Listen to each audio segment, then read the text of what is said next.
Chris Eubank Sr. Can't help but notice the very impressive badge you've got on the lapel of your jacket today. Just explain to us how you got that and what it's for. I am a police officer. I'm a sergeant in the law enforcement agency of the United States of America. My job is to keep youngsters away from the penal system. See, a lot of people look up to the fact that I was able to do this. I was able to fight and win championships. Not just win championships, but actually take beatings when I was getting them. And losing gallantly. Losing with self-respect when I lost. Taking beatings and not quitting. So going beyond the call of duty, so to speak. So those people who respect the ability that I can fight, and those people who have seen it, well, if you respect that, then you can respect that you should be a law-abiding citizen, and you should protect and serve. You should look after the community at large, whether you're wearing a badge or not. How did this appointment come about? Did they seek you out?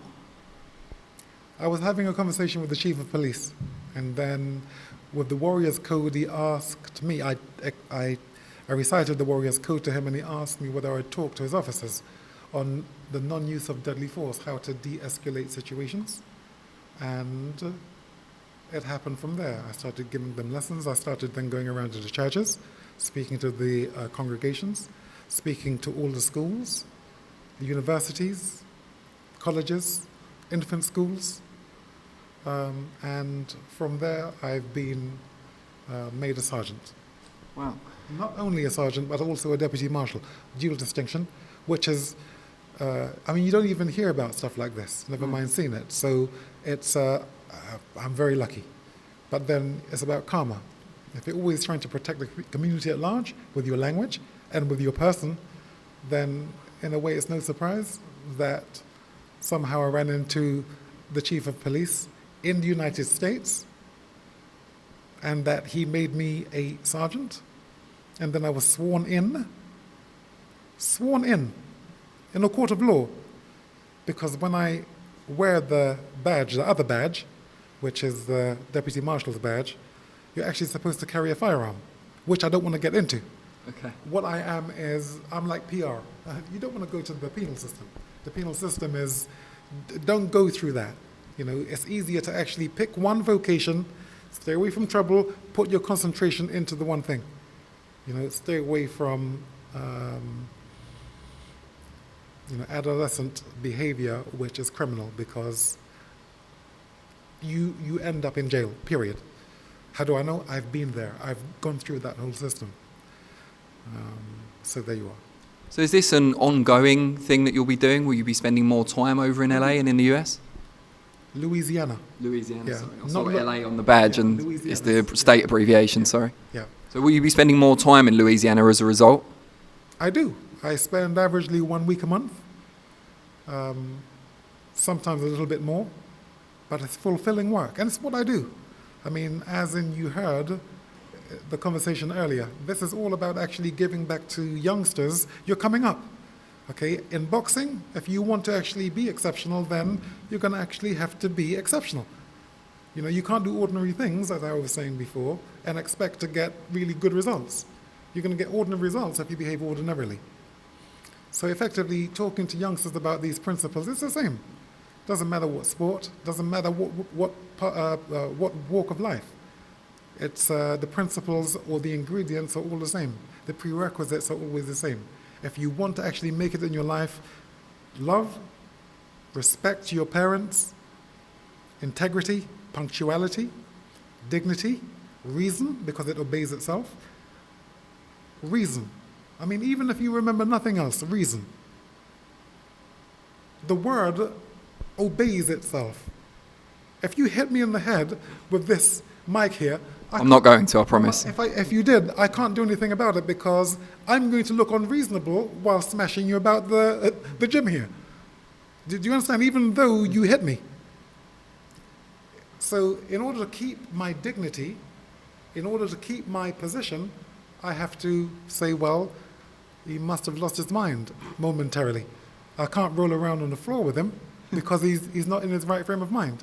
I'm glad we're ruling that out. So reason, and because it obeys itself, is it's a wonderful truth. And these prerequisites, as I say, if you apply yourself with them, you only can be respected. You have those who are bigots who will berate you, but it's only that they're jealous. And as you know, jealousy is the tribute that mediocrity pays to distinction. So when people are jealous, just say, well, don't go at them, just try and move away from that bad frequency or energy.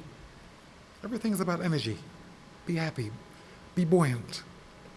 Don't let people actually put that weight on you. Be light, be effervescent, be gay, jocular, jovial, buoyant. The traditional sense of the word. Yes. Just final question before we let you go. I know there's many demands on your time. How does the honour of becoming a police sergeant in the US and a deputy marshal compare to some of the honours, many honours you achieved during your professional boxing career?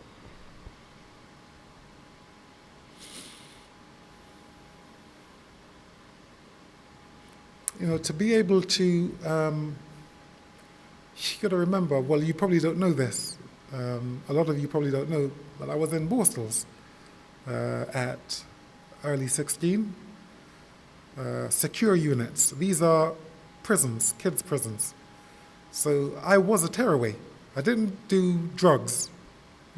At that time it was only marijuana because it's God's herb, and if anything, it only makes you harmonize with the community. But A-class drugs, never got involved in any of that. But I was a real tearaway and always in fights protecting people who were being bullied, which karma now gives me this, because I used to protect those who were being, whether it was psychological bullying or physical bullying, always got involved and helped. To make that transition from being that as a kid to now being a law enforcement agent is fulfilling, okay? Because it's saying, if I can do this, then so can you. Because it's, I'm really proud of this. Because every parent, youngsters, some people may say, well, that's not cool. What's not cool about it? That I want to protect your little sister. What's not cool about me saying to you and explaining to you that if your sister gets bullied, it's only a matter of chance that it wasn't my sister or my daughter. And so we have to look after one another. That's super cool. It's super cool. I don't care what anybody says, it's super cool. Or what's more cool, someone swearing and shouting foul language in front of older people, or pushing people around, or, sitting down on a train or a bus and there is someone 10 years older than you. Stand up and give them your chair. It'll make your life better, and it'll make you feel good about being you.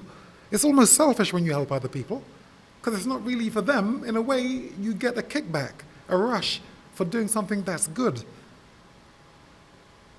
And that creates good karma, so good things start happening to you. So no, it's extremely cool that I am now a police officer. And people say, well, some of the bigots, they say, well, you didn't even train for it. No, I didn't, but neither did Elvis Presley.